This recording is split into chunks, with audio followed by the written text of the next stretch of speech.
Hello, welcome back to my channel. Crazy Clean Mama here. Happy 2022. So I am wearing this beautiful golden Hmong princess hat that I got for Christmas. Look at that back here. It's so beautiful. Gold has become like my favorite color. So my sister just knows me so well. I love it so much. I just had to show it off. Plus, my dad always believed that you should always wear something brand new to start the year off with. So here I am with my brand new hat.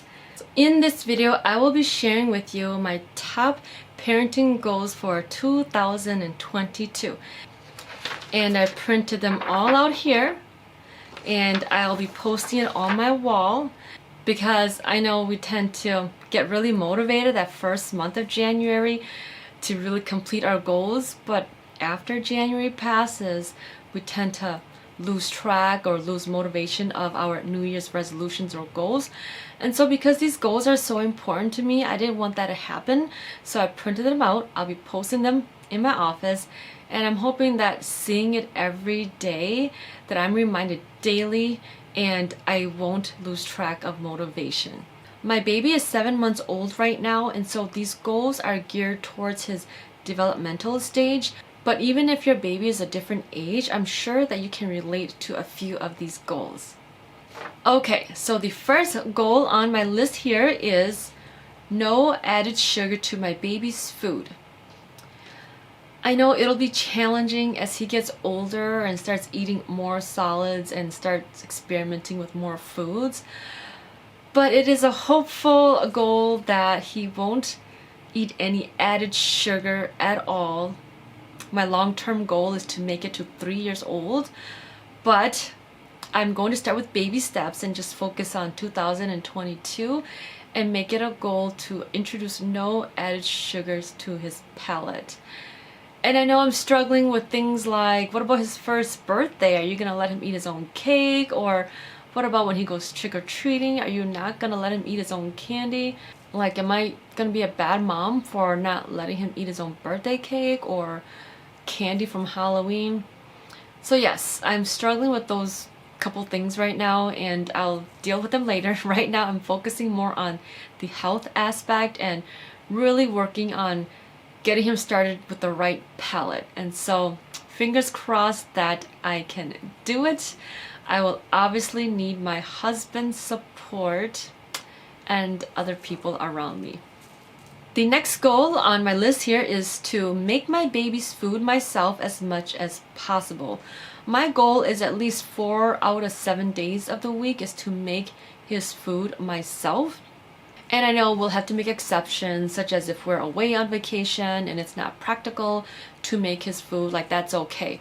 But in general, just to focus on making most of his food, it ensures that I know exactly what he's eating, especially when I'm really trying to avoid the bad stuff like added sugar.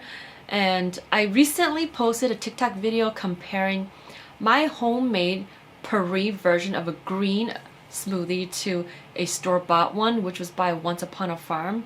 And their green Paris, I tasted it. It tasted like bananas and lemon juice. And the color was like a mustard, poopy kind of color. Whereas my homemade food, which is consisted of 3 things, banana, avocado, and spinach, it turned out like a beautiful, bright, super green color. Like, comparing the color itself just makes you question what really is in the store-bought version. Like, what percentage of green ingredients did they really use? They probably used enough just to be able to list it on the ingredient because it just tasted like bananas. And so that's why it's been my goal. It's gonna be hard, but it's been my goal to make his food myself. The next goal on my list here is to read a book at least once a day to my baby. I've been reading to my baby about every day since he turned 3 months old, and I love that he loves reading time. Even when he's like in the middle of watching TV like Cocomelon, which he absolutely loves, even if I turn it off and start reading a book to him, he's totally fine with it. He loves looking at the pictures, loves it when I sing a nursery book to him. He just loves everything about reading, and so I am making it a goal to read at least once a day to him in 2022.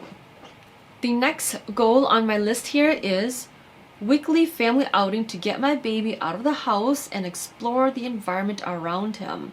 So even though he's still just a baby, I really believe in brain stimulation, just getting him out to see new things, especially that first 3 years of life. It's so critical to brain development. I have a list of things I want to take him already, like the Mall of America, Nickelodeon Universe. It's only 20 minutes away and we still haven't taken him there because we take it for granted that, oh, it's so close, we'll take him there. But he still hasn't gone there. I think it'll be even more fun once he gets older and starts walking a little bit, then we'll definitely take him out there. The next goal on my list here is do at least one road trip in 2022. So the last road trip that we took him was in the summer. He was about 4 months old and it was a 5-hour drive. 3 hours in and he started crying at the top of his lungs non-stop. It was dark out too, and so we just didn't know what to do, just pulled over for a little bit until he calmed down. But that basically was the end of our road trip. We haven't taken one since. And I'm hoping that as he gets older, he'll get better with road trips, because when he's sleeping, he's fine. Once he wakes up, he wants to be picked up. And so I'm hoping that we can do a road trip that's at least 4 to 5 hours away. Fingers crossed on this one. This next one on my list is going to sound very silly, but it is a goal and I do need to do it. And so that's why it's on my list here. And that is say his name more often to him. Because believe it or not, I never call him by his birth name. I have all these other cute nicknames that I call him by, like Pumpkin, Gummy Bear, or just Baby. Everything else but his birth name. And I realized recently that, okay, he spends the most time with me and I'm not calling him by his name. Does he even know his name? And it's important to me that he needs to know his name, especially as he learns how to start speaking. I am making it a goal to say his name more often to him. And by often, I'm thinking like at least once a day. Just call him by his name instead of all these cute other baby nicknames.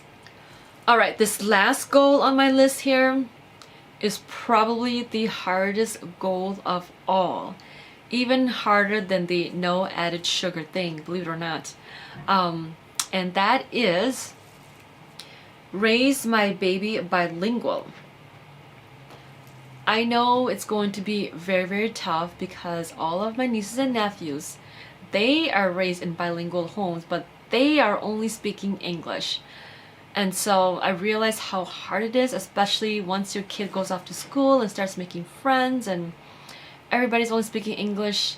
But I'm focusing on 2022 baby steps. As my baby learns to talk, making it a goal of 2022 to, like, for example, when he learns the basic things like numbers and colors, for him to learn it in both languages, because it's so important to me that he is bilingual. My native language is so special to me.